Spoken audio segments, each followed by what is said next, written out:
Elohim, Shalom Elohim, Pangeran Ilahi Jesus Christ di dalam tubuh Pak Aditya Nugrahanto.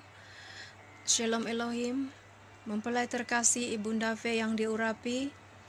Shalom semua, Shalom Bapak Ibu, Shalom anak-anak Kristus di seluruh dunia. Hari ini saya mau bersaksi tentang jalan-jalan pertaubatan saya selepas penerimaan tanda itu menuju salib Kristus kepada cahaya kasih-Nya, anugerah-Nya yang ajaib. Jalan menuju salib Kristus itu ialah jalan penderitaan ya Bapak Ibu, yang saya pikul dan saya lalui dalam pertaubatan saya. Dan kepada cahaya kasih anugerah-Nya yang ajaib itu adalah belas kasihan Tuhan yang saya terima selepas itu. Nah, jalan pertaubatan saya tidak semudah itu ya Bapak Ibu. Saya pernah merasakan ditinggalkan Roh Kudus selepas penerimaan cairan itu. Saya tegaskan, cairan itu adalah tanda 66. Anda ahli bijak pintar kitab, Anda percaya atau tidak, itu tergantung, itu pilihanmu. Karena kami bersaksi berpatokan kepada Roh Alfa dan Omega di dalam tubuh Pak Aditya Nugrahanto, Tuhan Yesus itu sendiri. Ketika mata saya dibukakan tentang cairan itu, saya berusaha berbalik kepada Bapak memohon pengampunannya. Tetapi pengampunan itu tidak semudah itu ya Bapak Ibu, harus bayar harga. Pertaubatan saya dimulai apabila saya menemukan channelnya mempelai. Dan video kesaksian mempelai yang saya tengok itu sudah dihapus oleh 66. Kebanyakan videonya sudah dihapus supaya kebenaran ini tertutup kepada dunia manusia. Di dalam video itu, mempelai telah diundang oleh salah satu channel. Dan pada ketika itu, mereka menyebut cairan itu sebagai jus avocado ataupun enjusan. Dari video itulah saya mendapat pengertian bahwa cairan itu adalah tanda 666. Di dalam pertaubatan saya Bapak Ibu, saya memikul salib penderitaan jiwa dan roh saya. Kalian manusia tidak akan pernah mengerti akan hal ini, sehingga kalian sendiri berada di tempat saya pada ketika itu. Mereka yang menerima cairan itu, secara dunia nyata, kelihatannya masih seperti manusia sempurna.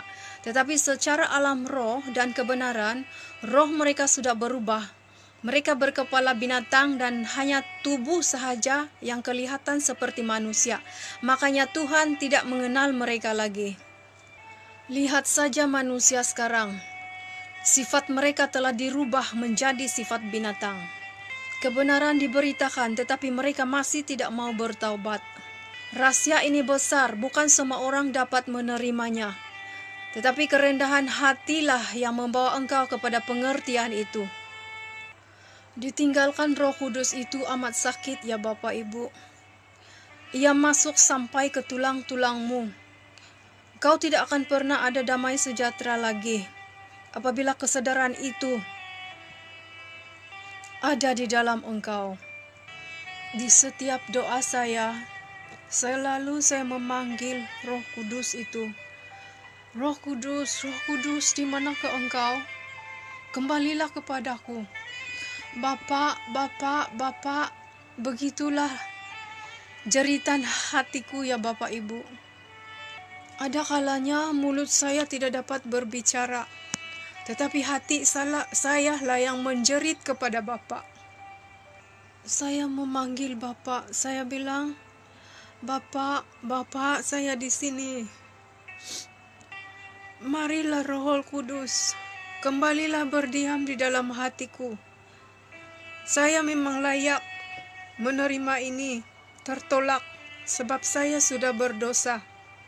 Saya tidak menyelami hati Bapak. Saya ditipu Lucifer karena saya tenggelam dengan kehidupan di sekeliling saya. Bapak, saya bilang, Dengan siapa saya menceritakan isi hati saya jika Bapa meninggalkan saya? Saya sudah mati, walaupun saya masih hidup di dunia ini. Marilah Roh Kudus, kembalilah ke dalam hatiku. Apa yang harus kulakukan untuk Engkau berbalik kepadaku, agar Engkau memandangku lagi? Saya tidak sanggup menoleh ke belakang Bapak Ibu, mengingat jalan-jalan pertaubatan saya. Ia sangat sakit, tetapi saya dipanggil untuk bersaksi bagi kalian. Itu tidak mudah untuk dikenang Bapak Ibu. Ia tidak indah. Ia sangat sakit. Ketika saya berdoa kepada Bapa, sekujur tubuh saya ini bergegar. Saya ibaratkan diri saya pada ketika itu, keadaannya adalah seperti seorang anak kecil dalam lingkungan 4-5 tahun yang ditinggalkan di suatu tempat oleh ayah ibunya, dan ia memanggil-manggil, menangis, dan ia tidak menemukan sesiapa yang ia kenal. Demikian rasanya hati saya pada ketika itu. Saya teringin meluahkan rasa hati saya kepada orang sekeliling, tetapi saya tidak menemukan sesiapa yang mempercayai dan mau mendengarkan hati saya. Kemana-mana saya pergi, hati saya tidak pernah berhenti berbicara kepada Bapa. Baik ketika di dapur, baik ketika tidur, saya tersedar di waktu malam, saya memanggil-manggil Bapa. Bapak, dia bilang, saya di sini. Di dalam jalan pertaubatan saya bersaksi kepada adik-adik saya dengan suami sendiri.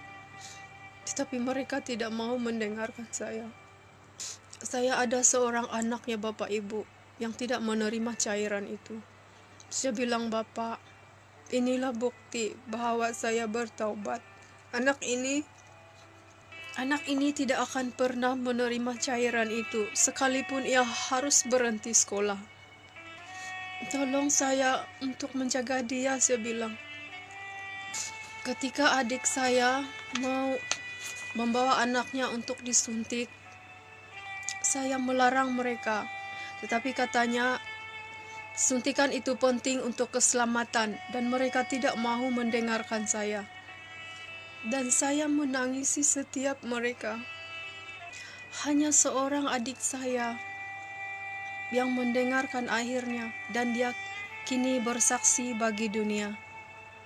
Saya pernah menahan adik saya untuk melanjutkan pelajaran. Sebab saya takut ke depan, mereka yang diikat dengan dunia akan digiring masuk kepada sistem itu. Tetapi bapak saya mengatakan, saya gila. Saya hanya mampu menangis sedih. Begitu banyak yang saya tempuhi ya Bapak Ibu, saya tetap mengikuti pengajaran mempelai. Ada kalanya di dalam live mempelai itu, hati saya seperti ditusuk-tusuk, karena pengajaran mempelai adalah gada dan besi tajam menusuk sampai ke tulang-tulang.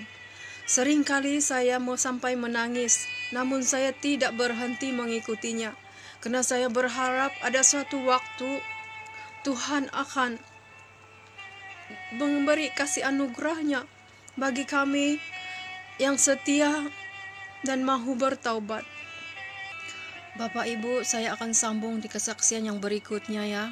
Shalom Elohim, salam damai, salam kasih di dalam Tuhan Yesus Kristus. Tuhan memberkati. Amin, amin, haleluya, haleluya, amin.